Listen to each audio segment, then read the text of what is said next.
আপনি যদি 1 লক্ষ মানুষের সাথে থাকেন কেউ কিন্তু আপনার দিকে তাকাবে না, আপনি যতই সুন্দর হন না কেন, কিন্তু সবাই তাকিয়ে থাকবে এই সুন্দর ডিজাইনের হাতার দিকে। কিভাবে এই হাতাটি তৈরি করবেন এই ভিডিওর মধ্যে শিখিয়ে দিয়েছি। আপনি চাইলে যে কোনো ব্লাউজ, যে কোনো জামায় কিন্তু এই হাতার ডিজাইনটা তৈরি করতে পারেন। তো দেখেন আমি আপনাদেরকে এই ভিডিওতে একটি হাতার ডিজাইন তৈরি করে দেখাবো। এখান থেকে আমাদের সর্বপ্রথম আমাদের কাপড়টা লম্বা নিতে হবে 27 ইঞ্চি পরিমাণ। এরপরে আমরা এই জায়গা দিয়ে কাপড়টাকে কাটিং করে দিব। তো দেখেন একদম উপর থেকে 3.5 ইঞ্চি নিচে একটা দাগ দিব।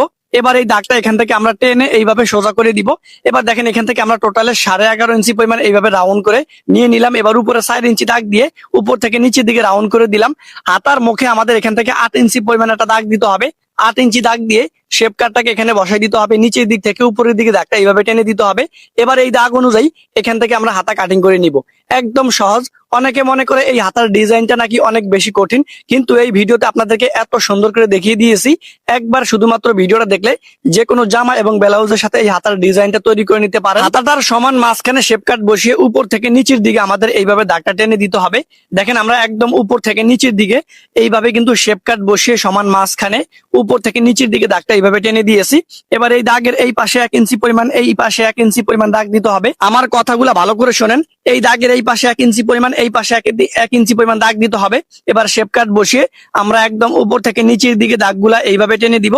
একটু ভালো করে যদি আপনি খেয়াল করেন তাহলে কিন্তু আপনিও তৈরি করে নিতে পারবেন সুন্দর ডিজাইনের একটি হাতা। দেখেন আমরা সমান মাঝখানে দাগটা দেওয়ার পর এই দাগ থেকে দুই পাশে 2টা দাগ দিব। এরপরে আমরা একদম উপর থেকে নিচের দিকে এখান থেকে 1 ইঞ্চি পরে পরে প্রত্যেকটা ইঞ্চির মাথা এখানে আমরা দাগ দিব। দেখেন এখান থেকে আমরা 27 ইঞ্চি পরিমাণ হাতার লম্বাটা নিয়েছি। তো এখান থেকে আমরা 26টা দাগ দিয়েছি। এবার এখান থেকে আমরা একদম উপর থেকে যে দাগগুলা দিয়েছি এই দাগগুলো আমরা এটার মধ্যে এইভাবে টেনে দিব। এত সহজ করে আপনাদেরকে দেখাবো। আপনি আমার এই ভিডিওটা দেখার পরে এখনই এই মুহূর্তেই এই হাতার ডিজাইনটা তৈরি করে নিতে পারবেন। একটু ভালো করে দেখেন আমি কিন্তু এই যে 1 ইঞ্চি পরিমাণ দাগগুলা দিয়েছি, এই দাগের উপরে কিন্তু এখান থেকে শেপ কাটটাকে বসিয়ে ভিতরে ভিতরে কিন্তু এইভাবে দাগগুলা দিয়ে দিতেছি। একটু ভালো করে খেয়াল করেন তাহলে কিন্তু আপনিও তৈরি করে নিতে পারবেন সুন্দর মডেলের, সুন্দর ডিজাইনের এরকম একটি হাতা।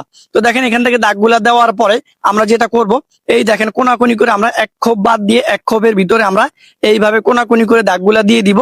আশা করি আপনারা বুঝতে পারতেছেন যে কিভাবে এটার মধ্যে দাগগুলা দিবেন। এক পাশে দাগ দেওয়া কমপ্লিট হলে এই পাশেও কিন্তু আমাদের দাগগুলা দিতে হবে। এই পাশে যখন দাগগুলা দিবেন তখনও একই নিয়মে আমাদের একটা বাদ দিয়ে একটার উপরে একটা এইভাবে করে আমাদের কোনাকুনি করে দাগগুলা দিয়ে দিতে হবে। তো এখন আমরা চলে যাব মেশিনে। এখন আমি আপনাদেরকে এটা সেলাই করে দেখাবো যে কিভাবে আপনারা এই হাতার ডিজাইনটা সেলাই করবেন। হাতার ডিজাইনটা সেলাই করার জন্য আমাদের সুইয়ের মধ্যে সুতা গেঁথে নিতে হবে। সুতা গেঁথে নেওয়ার পরে একটু ভালো করে দেখেন আমরা এই কোণা থেকে এই পাশের কোণাতে এইভাবে কয়েকটা খোঁট দিয়ে তারপরে ভালো করে গিট্টু দিয়ে দিব। এখানে একটা জিনিস ভালো করে আপনাদেরকে লক্ষ্য করতে হবে, আমরা যে কোনাকুনি করে দাগগুলা দিয়েছি এই কোণা থেকে এই পাশের কোণা